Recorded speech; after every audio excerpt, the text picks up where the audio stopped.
right, we're back, and we've got a guest lecturer, and Jackie from the library is going to give us a lesson on how to do research with the library tools.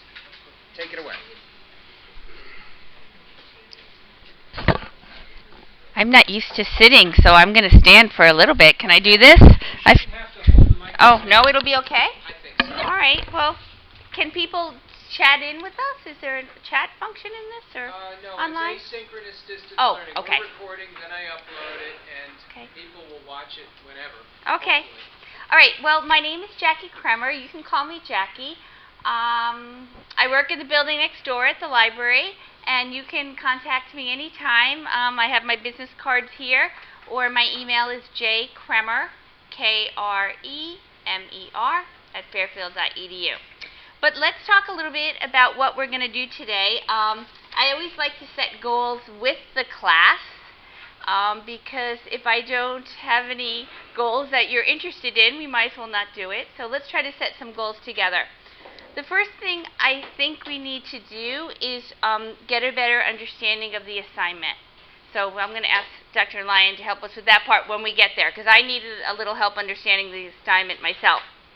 And then what I'd like to do is kind of set a ground level of what it means to have a peer-reviewed article. So I want to talk with you a little bit about like what a scholarly article is, just to make sure we're on the same page. Then I think we're going to go, we're still talking about this, but I think we're going to go into some kind of citation management tool, because you're not going to need to gather a lot of citations. So I think we'll do that. Then we're going to go into all the engineering databases that we have. This is a lot of things because we're going to be together for 2 hours and 15 minutes. So, then I want to talk about how do we find articles that are most important, that are, we call them the seminal article. How do you find an article that's really important on the field or topic that you're studying? We're going to do that with something called Web of Science. And lastly, we're going to use interlibrary loan. So they might not have done that yet. So I want to make sure they know how to do that. So that was a lot of things. So let me go back and make sure that there's... So first of all, I want to go through the assignment. That makes sense, right? We're going to go through what to do. Okay. And then this idea of peer review. Are there people here, if you would like to go through what peer review means, does that make... Do people know what peer... If you know what peer review means is, maybe raise your hand. Yeah, so, okay, so we got a few. So I think we better do that. So we'll go ahead and do that. And has anyone been using any software tools to manage citations? Mendeley, okay, yes. Anyone else, like a RefWorks or an EndNote or a Zotero? Okay, so we probably need to do something like that. That would be good. And how about our Web of Science? Has anyone used Web of Science yet since they've been here? Oh, all right. Well, we have a lot to do then. I think this will be good. Does anyone have any other suggestions of things that they need? No? What's that? I think that's good. That's good? All right. Well, thank you. What's your name? Taik. Taik? Yeah. Taik? Taik. Taik. All right, Taik. Thank you. All right, so, yeah, let's get started. Dr. Lyon, can you tell them a little bit about what you're looking for, you know, how many articles and how you would like it presented? Because I wasn't sure myself about that. Like, is it an annotated bibliography that you're looking for, or more of a literature review? Can you comment on that? So the primary goal is to be able to place your contribution to the field relative to those contributions that have already been made. So, for example, if you told me, well, I'm going to do MIMD architecture scheduling of instructions using neural networks, I could say, well, that's a very fine idea. What has been done in the past? And if the answer is, well, I did it for my undergraduate work. Like, well, okay, but has it ever been published? Right? And if it has been, what is going to be different between what you did and what has been done? So it's perfectly valid for you to say, oh, my work is just like this other guy's work, only with a difference. And the difference is perhaps however small, but sufficient enough so that you can show that you're making an actual contribution. So by the time you're done with your thesis proposal, people shouldn't say, and what's your contribution to the field? That should be clear. And it should be clear what the contribution is relative to contributions that have already been made. So in terms of the literature that you cite, I think for every citation, you should have a paragraph, perhaps, that describes why that piece of literature is being cited relative to the work that you're proposing. So at the end of the day, I think we had said by now you should have had ordered perhaps 10 references, and you should give that list of references as part of the homework, which is due today. So in theory, those references were ordered from somewhere, and we would like to see, the list of those references, and they wouldn't just be something you Googled. I've noticed a lot of people said, in effect, if Google can't find it, it doesn't exist. But that's not true. And in fact, what we're really looking for is your ability to use library tools in order to be able to find references, not necessarily things that are just online, with the full text. Because sometimes the quality references are really not just online with full text for copyright reasons. Okay. All right. Yeah. So let me show you this very short video for a second that I think might help us to have a better discussion about this. Just going to show this. I think it's less than 2 minutes long.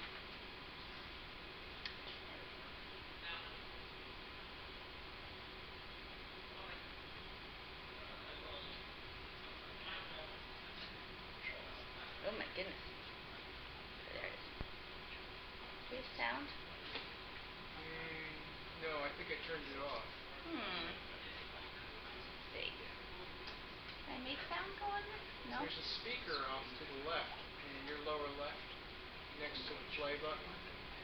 Speaker icon. Other left. Thank you. Oh, I see. So there we go. Okay. I don't know if that works or not. Let's see. Give it a try.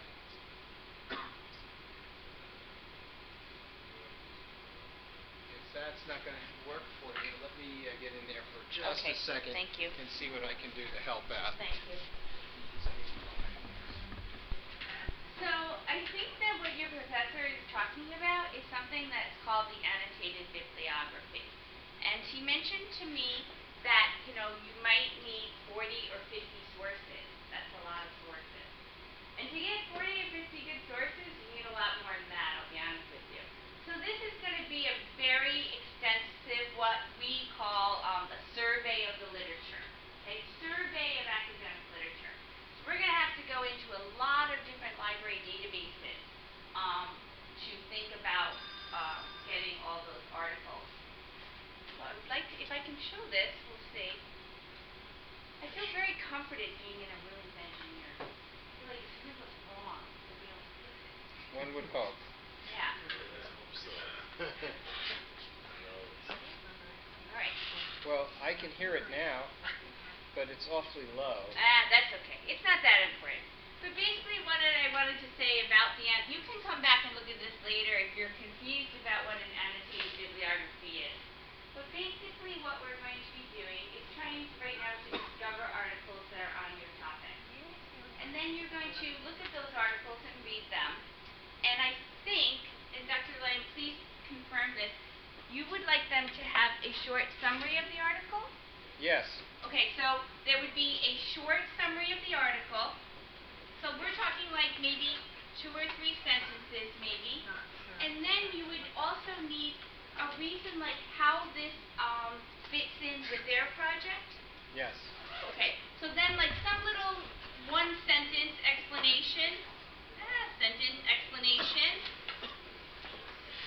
of how their project fits with this article. Explanation of their project. So what I mean by that, if you were going to do something about the batteries in electric cars and you have this idea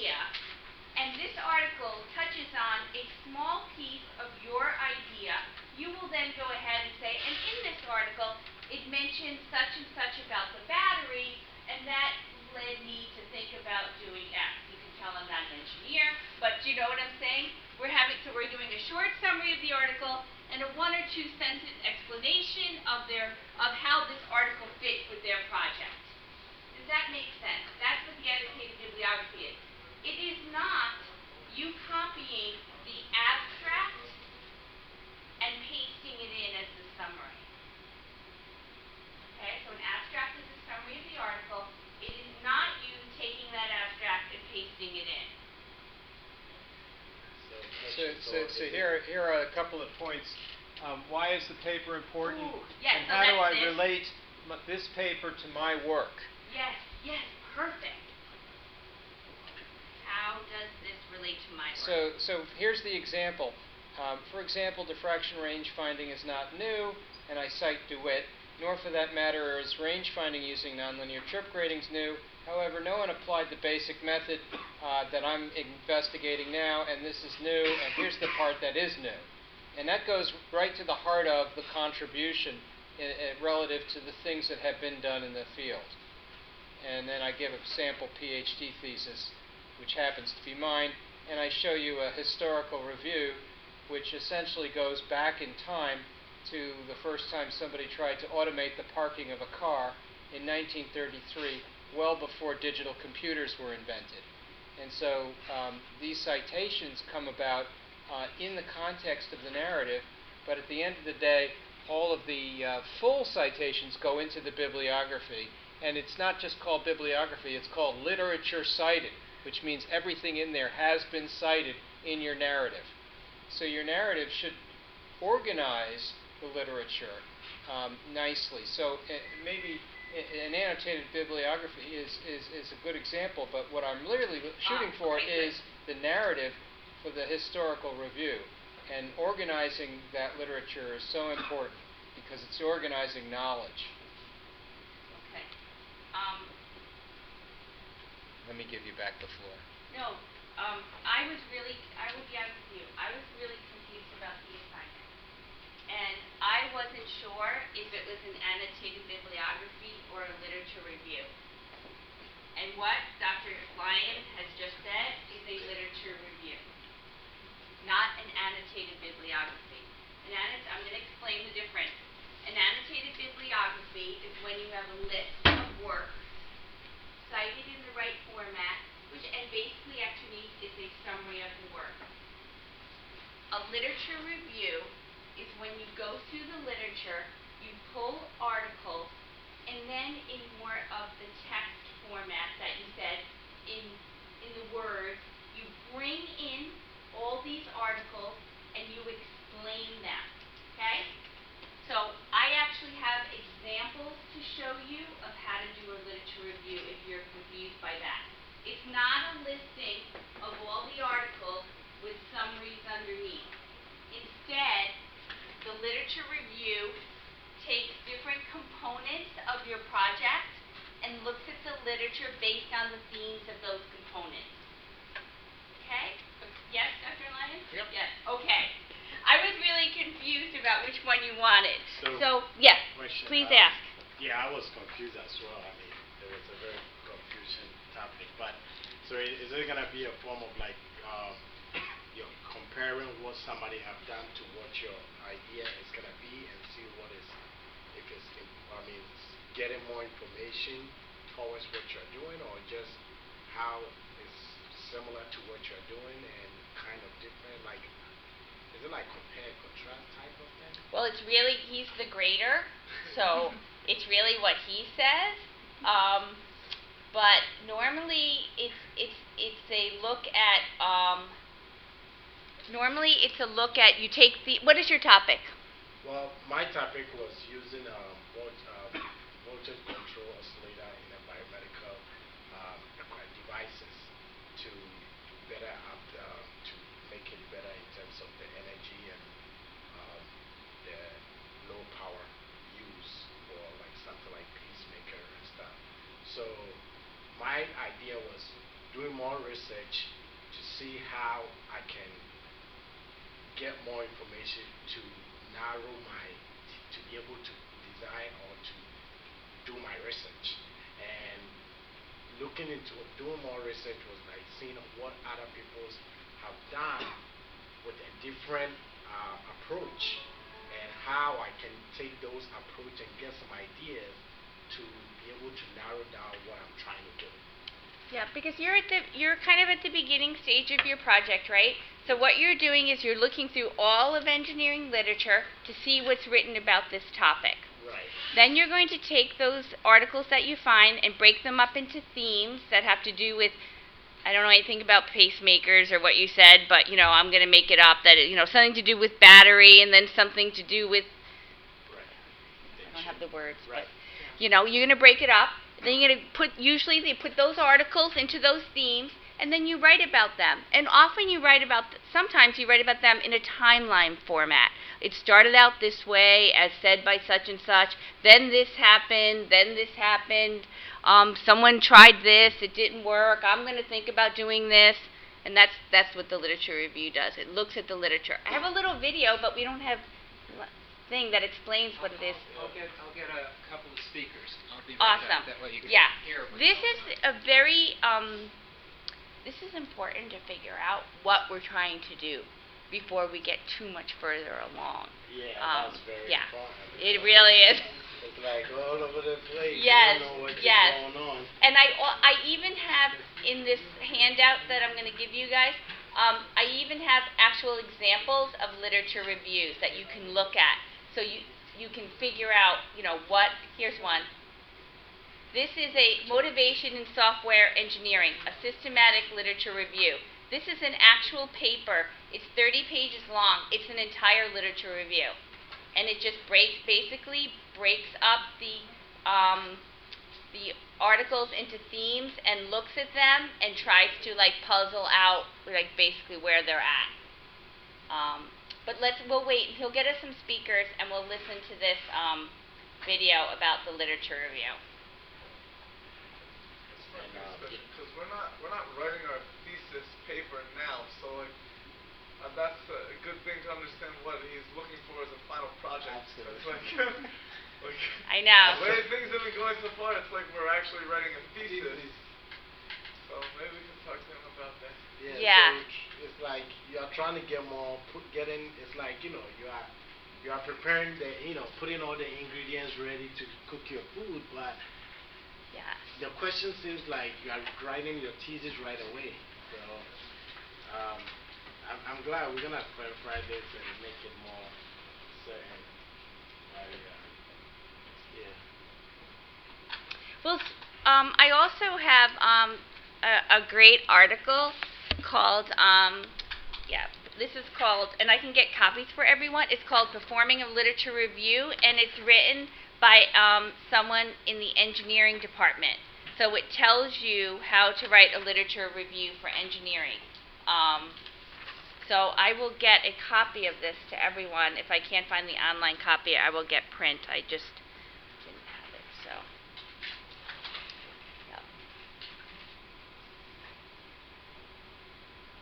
So right now, just in case for the people who are not here, we're waiting for Dr. Lyon to set up some speakers. Sorry. Takes time. Not prepared. And for a engineering department, these are like the oldest speakers I've ever seen, by the way. It's better to keep They're up with the old sad stuff. speakers. I stole them from Ryan London, who had them sitting around. Oh, there's no place to plug in. Oh my goodness gracious. Here. Reach all the way. Oh, there's one there. Yeah? Yeah. That's kind of far, isn't it? How about under the table here? Oh. Shoot. The table. Let me plug this in and put this over and take that out. Yeah. Oh, all right. This is where the engineering piece comes in. Everyone gets up. I didn't come prepared with, Here, we'll do something like this. Is spending the time on this helpful? You guys already know what to do? No. No? Okay, wait a minute. What do you think? Is this helpful? No. It's Oh, it going is to helpful. be a disaster. That's the line you can plug it in here. Yeah. Helpful? There's another place there. Listen. You can plug it in here. I got it. This is going in here. This goes in here. This goes over here. This goes over there. All right, we have sound. I think so. We have sound from the 1980s. Sound from the 80s. Can this play now? What happens? All right, let's when see we what hit play? happens. Sorry it took us so long. Writing the Literature Review. My goodness. Effective Writing Center tutorial here at the University of Maryland University College. Hello everyone, my name My goodness. is David Taylor, and it's a real pleasure to be with you today to talk about this thing right here, the Literature Review. You know, I thought a good way to begin today would be to talk about not what the Literature Review is first, but to maybe first talk about what the Literature Review is not. And one thing that the Literature Review is not is that it is not an essay. It is not a research paper. The Literature Review is part of your essay. The Literature Review is part of your research paper. Or maybe it's a standalone product if you're in a master's degree or a doctoral degree program and you have to do that first. But regardless of whether it's part of your research essay or a standalone product, one thing the Literature Review does not do, it does not state, prove, illustrate, corroborate, or develop your main point. That's in the body of your essay. The Literature Review does not do that. It does not provide the body or development section of your essay or your paper. Well, what the heck does it do then? Well, the Literature Review is divided into the following key terms. First is this whole idea of what the heck is the literature? The literature is simply those major works that have been published about your narrow topic. We're going to get Now those. remember, I said narrow topic there, because you're not going to be reviewing every published thing on a broad topic like steroid use by athletes. You're going to have a more narrow topic like steroid use by high school athletes or steroid use by baseball players. And so you're going to be reviewing the major works just on that narrow topic. So that's the first thing that you need to know. The literature is the published, peer-reviewed sources on a narrow topic. The second thing the literature review is that narrow topic and all those sources published on it are going to be reviewed. And what the heck is a review? Well, a review is simply a way of looking at something and taking a snapshot of it. That's what a review is. And what is that snapshot going to capture? That snapshot is going to capture the major concepts, the major points, the major outcomes, the major whatever in that source. It's not going to be a detailed write-up of that one source. It's going to be a snapshot of it. And then once you get all those snapshots done, you're going to show the relationships between those snapshots. And in talking about those relationships, you're probably going to be putting them in some kind of timeline situation, maybe not.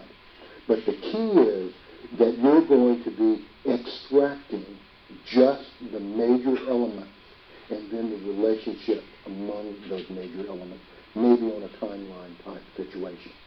Now, the next thing to know about the literature review is why the heck are you doing all this stuff?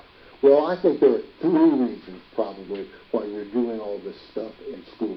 And the first one is, of course, to improve your own understanding. As an undergraduate researcher coming into these topics or into this discipline on the undergraduate level, one of the first things that you have to do is to build your understanding, build your background, build your expertise in a particular discipline and subject in that discipline.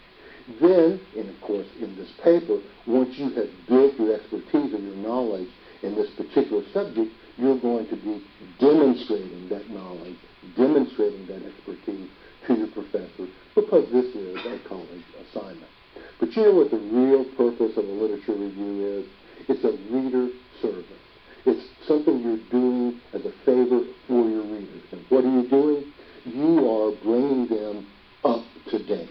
Have you ever had this experience where you've run into an old friend after a number of years? What's the first thing you and that old friend do? You ask each other, Hey, what have you been doing all these years? Fill me in.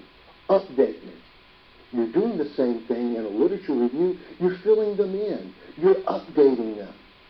And by bringing them up to date, then you can start at the present again. You see what I'm saying? You kind of bring them along that timeline of the past, letting them know the key elements, remember the major concept, the key elements in your life, and once you're there, boom, then you can start. And that's the dividing line between the literature review and the rest of your paper, or the development. You go all their ideas, the past scholars, the past researchers, boom, and then come your idea, your present life, so to speak. Okay, I hope that was somewhat helpful. Thanks. Okay, was that helpful? So we're going to survey the literature.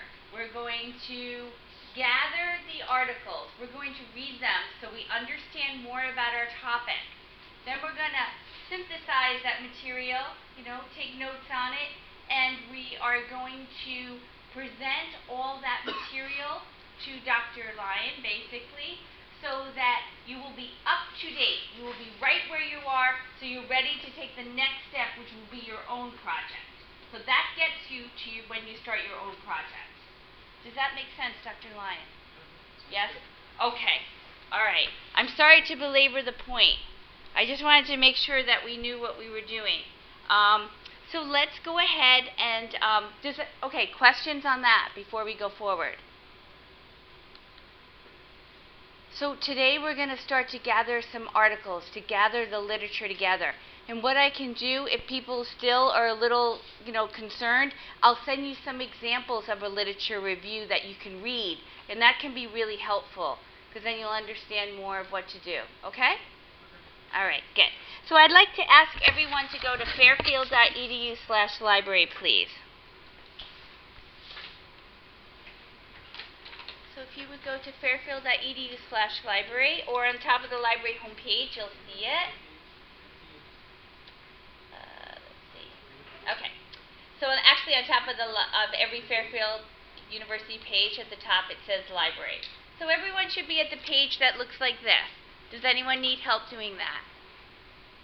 No. Is there like a way to dim these a little bit? No. It's up. It's on or it's off. It's digital design. So then from there, if you scroll down a little bit, under Find Help, you'll see this thing that says Best Bets for Your Research. So does everyone see that? Best Bets for Your Research? Are you with me? Under Find Help? Best Bets? Okay. And once you click on that, you'll see that it says Looking for a Research Guide for a Specific Class. Follow this link to our class guide. So we have a guide just to help us for this class. Spring 2014, and under engineering, you'll see ECE 420.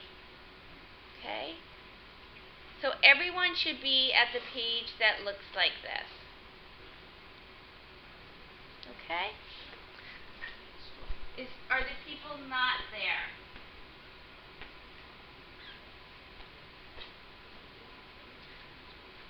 Does anyone need help? Could everyone just check on their neighbor and make sure they're in the right spot?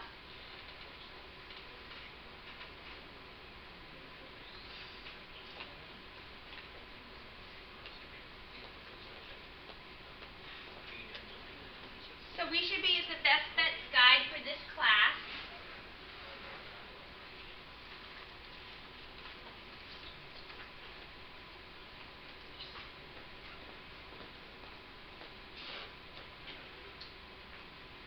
Okay, so we had a little bit of a discussion of what is a literature review, and so now we're going to talk about what would we like to have in this literature review.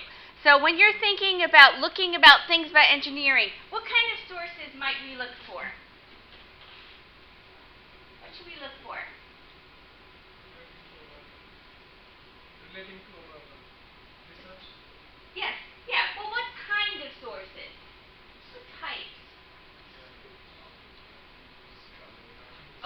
This gentleman says scholarly articles. We agree we would like those, right? Okay, what else might we want? Yeah. You would like peer-reviewed papers. That's the same thing as scholarly articles. Good to know that they're the same thing.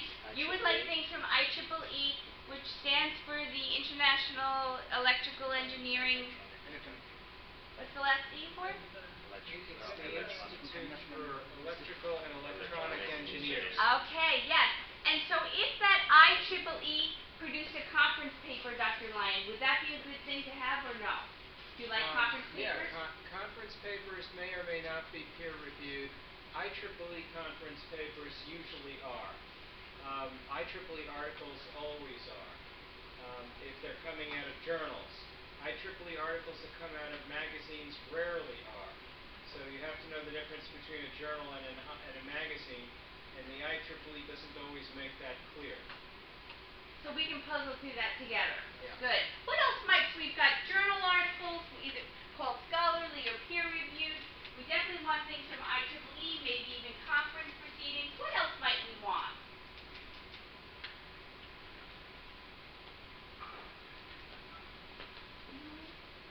PhD theses, that's a Okay. good one. Sounds good. Anything else you can think of? Patents. Patents? How about patents? We'll do that today. How about, we'll say it again? Cite agents? Citations. Oh, citations, yes. So we could find citations that people write and search those to get articles. Yep. How about books? I'm not sure. Books? No? It's not peer-reviewed necessarily. Okay. So we'll take those off the list. Okay.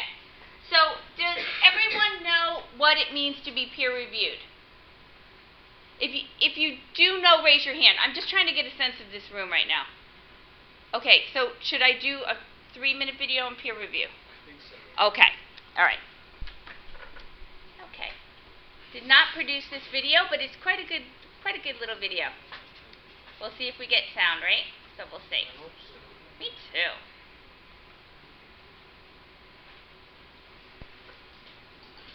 Have you gotten the peer-reviewed article assignment yet? If not, you probably will at some point in college.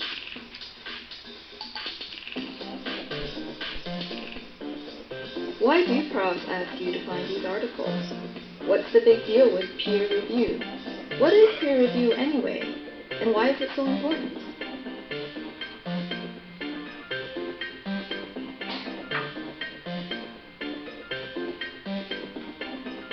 As you know, professors and researchers at colleges and universities are up to a lot more than teaching students. They're also really busy creating new knowledge. They create this new knowledge by studying what people already know and then experimenting to find out more.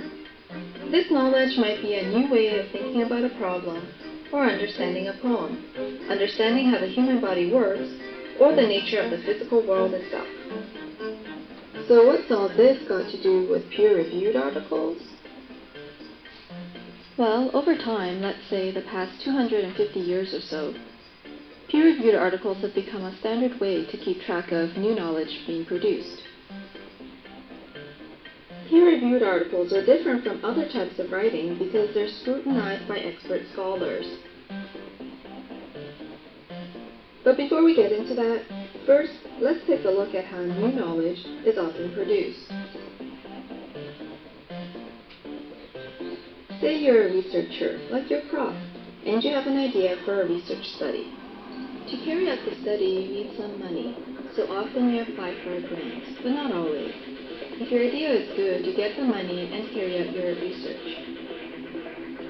Then you collect the results, analyze it, and then explain what it all means. At this point, you likely attend some conference or meeting that's interested in your new knowledge, and there you share some of your results and get some feedback, informally. Then you take what you have and write it up as a draft article, also called a manuscript, which you then submit to a journal publisher. At the publishers, an editor will take a look at your submission, and if they think it is a right fit for the journal, they send a copy of your submission to a group of experts to judge your work. And this is where peer review happens. These experts are considered your peers because they're studying similar things as you, and hence the term peer review. They are also sometimes called referees, and so peer-reviewed articles are also called refereed articles. But these peers are considered experts because they've already contributed a lot of new knowledge themselves, and they've established a good reputation and tend to stay up to date on what's going on in their field. In this peer review process, they look at your submission and ask questions like, what is this new knowledge about? Is it interesting? Is it significant? What methods did you use to come up with it? Do you make sense? Are you logical? And most importantly, has this knowledge already been discovered by someone else? If they think your work is up to snuff, they will recommend that your manuscript be published as an article in that journal. But even then, they usually ask you to make changes to improve it. Most submissions don't get accepted. Anywhere from 30 to 90% of submissions end up in the reject pile. The most prestigious journals tend to have a higher rejection rate. And this whole process can happen within a few weeks, or up to 2 years.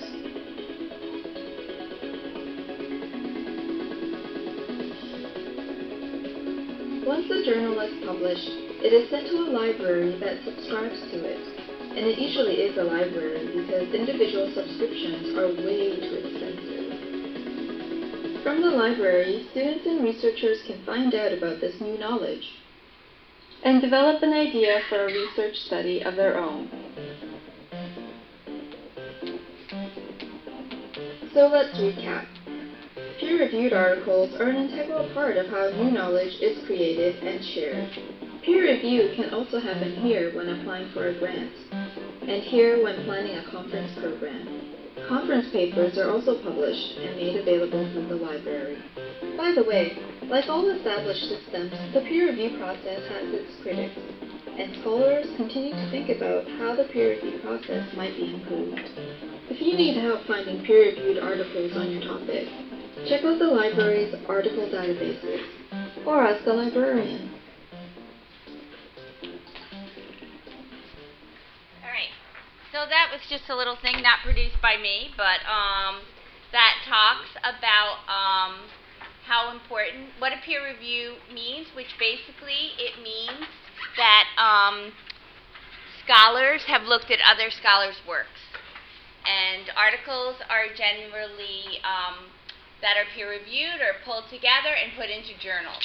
And here at Fairfield U, we still get journals in print, but for the most part, the journals are electronic. So we're going to go into the engineering databases that help us search for articles, and we're going to start to gather the articles that we need. Okay? Okay. Does anyone know, like, if you did pull up an article, how you might guess it was peer-reviewed or not? Does anyone know? This is a very common undergraduate question. Anyone?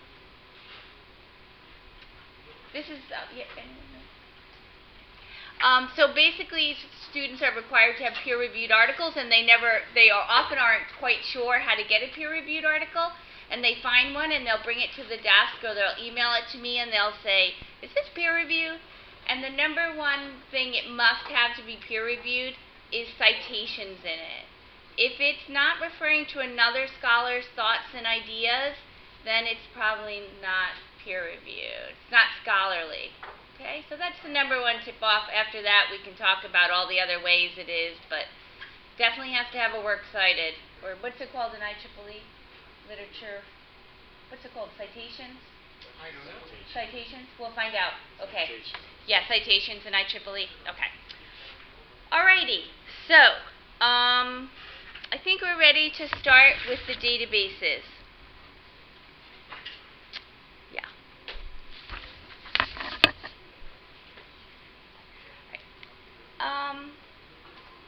Would you like them to use Mendeley or RefWorks? I have no preference. I am guided by your better judgment. Dr. Lyon is being nice. Okay, for today, we are going to set up RefWorks accounts. RefWorks is called a citation management tool. So remember the gentleman in the back said we wanted to find citations, right? That means directions, I guess, to other people's work, citations. So we want to be able to be in the databases and export the citations directly into a tool that will help us keep track of them and then print out the bibliography, okay? So to do that, we're going to set up RefWorks accounts. Now, not everyone has a computer, unfortunately, but I think we should go ahead and set up RefWorks for those of us who can, okay? So if everyone is at this guide here, oh, I'm blocking people probably. Let's go ahead and click on the tab that says RefWorks, okay? I got a request. Yes. We have some students who have to go to a 6 o'clock class. So Oh, if this is no. going to be just a little bit longer than 9 minutes, we should take a break now and then let people walk out, and then we'll I think we can make these things very quickly, and then we should take a break and start doing the database searching. Okay. So that's too bad. So anyone who has to leave at 6, I'll give them my card. Yes, actually, if you have them, I can distribute them now. Yeah, they're somewhere here. Okay. So what I'm going to ask everyone to do is you'll see on that left-hand side,